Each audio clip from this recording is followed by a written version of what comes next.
I fear not the man who has practiced 10,000 kicks once, but I fear the man who has practiced one kick 10,000 times. अगर इस coat को हम ध्यान से समझे तो इसमें प्रैक्टिस को डिफाइन किया जा रहा है कि प्रैक्टिस का मतलब होता क्या है. जिसने प्रैक्टिस कर रखी है किसी एक काम की बार बार बार बार बार बार बार बार बार बार जब हम प्रैक्टिस करते रहते हैं तो क्या होता है, तो हम एक स्टेट में चले जाते हैं जिस स्टेट को बोलते हैं द स्टेट ऑफ फ्लो. और स्टेट ऑफ फ्लो में क्या होता है कि वो काम अपने आप होने लग जाता है. एक है आपको सोच करके एक काम को करना होता है, तो बीच में एक फिल्टर आ गया.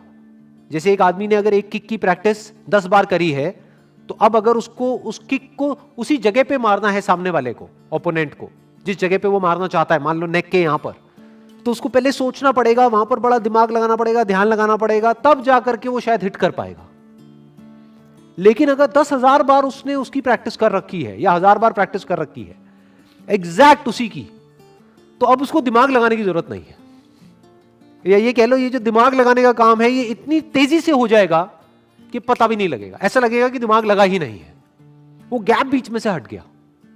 यानी वो काम बहुत ही स्पीड से हो जाएगा.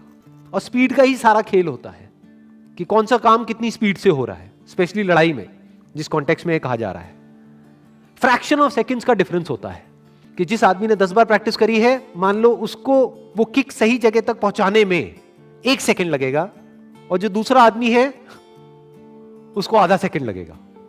लेकिन ये आधा सेकंड का जो डिफरेंस आएगा वो इतना बड़ा है जिसकी कोई हद नहीं है, कि सामने वाले को आधा टाइम मिलेगा अपने आप को बचाने का, अपने आप को डिफेंड करने का. तो प्रैक्टिस से क्या होता है? प्रैक्टिस से आप एक फ्लो की स्टेट में चले जाते हो. फ्लो की स्टेट का मतलब क्या होता है कि वो काम अपने आप होने लग जाता है, बिना किसी एफर्ट के, बिना दिमाग लगाए वो काम अपने आप ही होने लग जाता है. जैसे कोई सिंगर है, उसने गाने को 1000 बार गा लिया है, अब वो स्टेज पे परफॉर्म कर रहा है, तो अब उसको दिमाग लगाने की जरूरत नहीं है, वो गाना अपने आप उसके अंदर से निकलने लग जाएगा. तो यहां पे एक्चुअल में प्रैक्टिस को डिफाइन किया जा रहा है, व्हाट इज प्रैक्टिस. और प्रैक्टिस जब भी हम लाइफ में करते हैं उसमें फोकस का बहुत बड़ा रोल है, नहीं तो वो प्रैक्टिस बेकार है.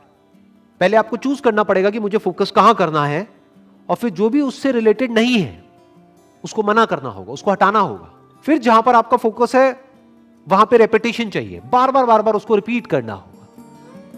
इनफैक्ट रिपीट हो ही जाएगा ना, जब आप कुछ और कर ही नहीं रहे हो और वही एक काम कर रहे हो, आपके पूरा माइंड बॉडी एक ही काम में लग रहा है, तो अपने आप ही आप उसमें मास्टर होते चले जाओगे. इनफैक्ट एक कोटेशन है, practice makes the man perfect. ये सही नहीं है. क्यों? क्योंकि practice only in the right direction makes the man perfect. Practice तो दूसरा आदमी भी कर रहा है.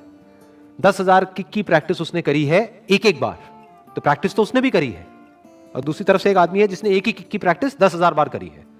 तो प्रैक्टिस से परफेक्शन नहीं मिलता है. Practice along with focus in the right direction makes the man perfect.